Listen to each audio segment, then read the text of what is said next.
Assalamualaikum warahmatullahi wabarakatuh.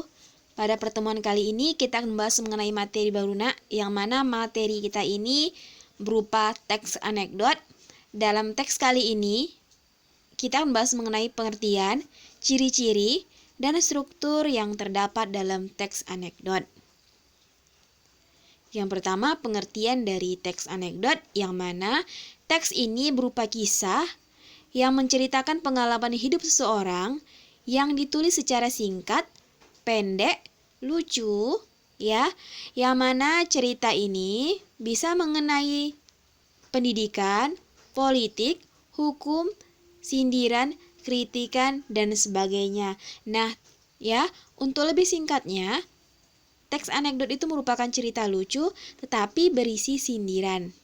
Sindiran apa? Sindiran bisa berupa pendidikan, politik, hukum, dan lain-lain. Ciri-ciri dari teks anekdot. 1. Berupa teks yang mendekati perumpamaan. 2. Menampilkan tokoh-tokoh atau figur yang dekat dengan kehidupan sehari-hari atau juga orang penting. 3. Memiliki sifat humoris, lucu, menggelitik, Jadi ciri-ciri dari teks anekdot itu pertama ada perumpamaannya. Yang kedua ada tokoh-tokohnya. Dan yang ketiga ini ceritanya lucu, Tetapi lucu di sini masih bisa menyindir seseorang. Dan yang terakhir terselip kritikan atau tujuan.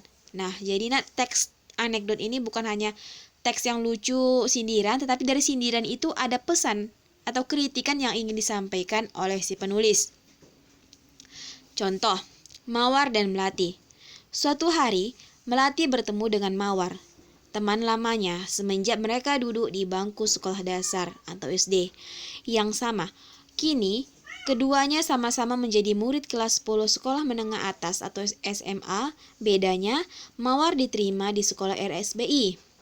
Tidak seperti biasanya, Mawar waktu itu terlihat murung. Astuti yang penasaran pun bertanya, "Mawar, mengapa kamu sedih? Kan kamu diterima di sekolah RSBI." Mawar dengan tampang muka sedih menjawab, "Bagaimana aku tidak sedih? Sekolahku kan rintisan sekolah bertaraf internasional." Nah, di sini berupa sindiran. Nah, apa yang disindir? Ini membahas mengenai sekolah RSBI. Yang mana yang kita ketahui RSBI ini merupakan sekolah kelas unggulan, tetapi dia membahas mengenai tarifnya, bukan kualitasnya, tetapi tarif sekolah tersebut. Nah, selanjutnya struktur dari teks anekdot.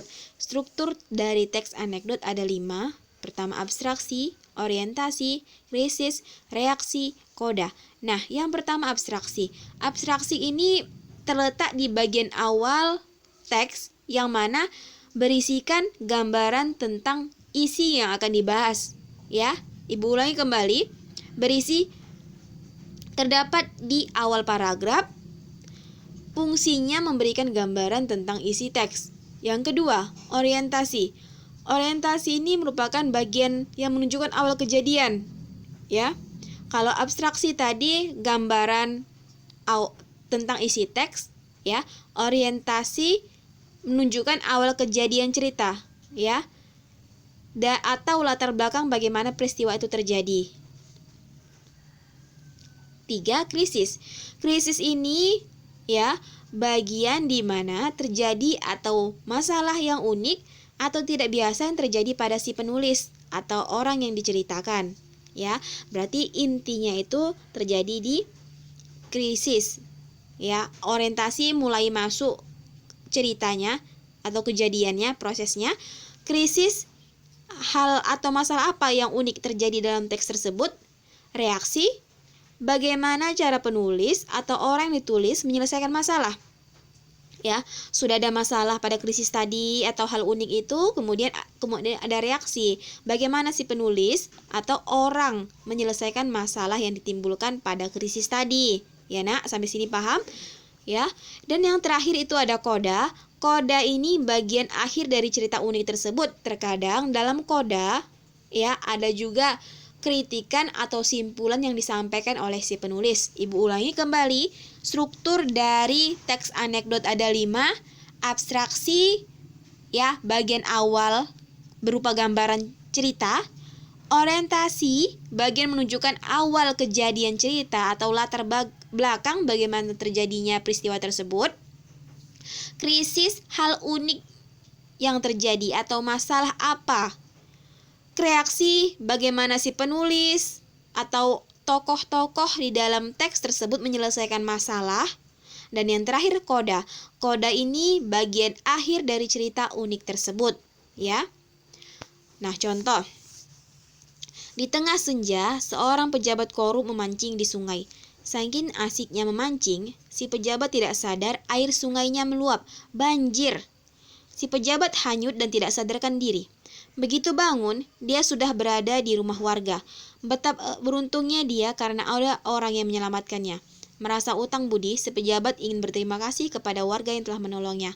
"Kamu tahu tidak saya siapa?" tanya pejabat ke laki-laki di sana. "Tidak, tetapi wajah bapak seperti tidak asing." Si lelaki berusaha mengingat. "Memangnya bapak siapa?"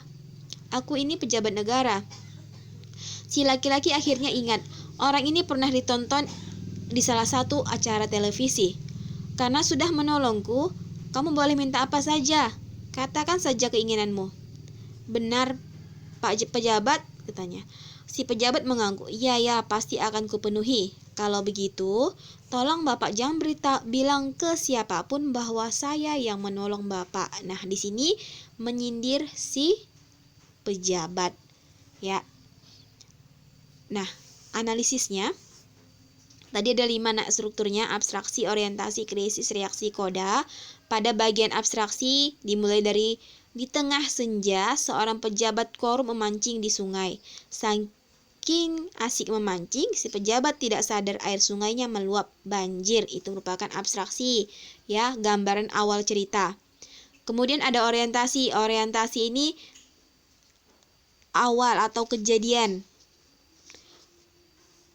Si pejabat hanyut dan tidak sadarkan diri, ya, sampai dengan ia berterima kasih ke warga yang telah menolongnya. Kemudian krisis tadi permasalahannya. Pada teks ini mulai dari "Kamu tidak tahu ya saya siapa?" Tanya pejabat. "Tidak, tetapi wajah bapak sepertinya tidak asing." Sambil mengingat, "Memangnya bapak siapa?" "Aku ini pejabat negara." Nah, di sini merupakan masalahnya, ya, Nak. Kemudian ada reaksi. Reaksi ini bagaimana si tokoh menyelesaikan masalah tersebut. "Karena sudah menolongku, kamu boleh minta apa saja. Katakan saja keinginanmu." "Benar, Pak pejabat." Si pejabat mengangguk. Iya, pasti akan kupenuhi." Nah, dan yang terakhir penutup, ya, Nak. Penutup dalam teks ini, "Kalau begitu, tolong bapak jangan bilang ke siapapun bahwa saya yang menolong bapak." Ya, ini merupakan sindiran kepada si pejabat. Baiklah, Nak, terima kasih. Demikianlah pembelajaran kita kali ini. Apabila ada yang masih belum paham, boleh bertanya kepada Ibu. Dan Ibu akhiri, wassalamualaikum warahmatullahi wabarakatuh.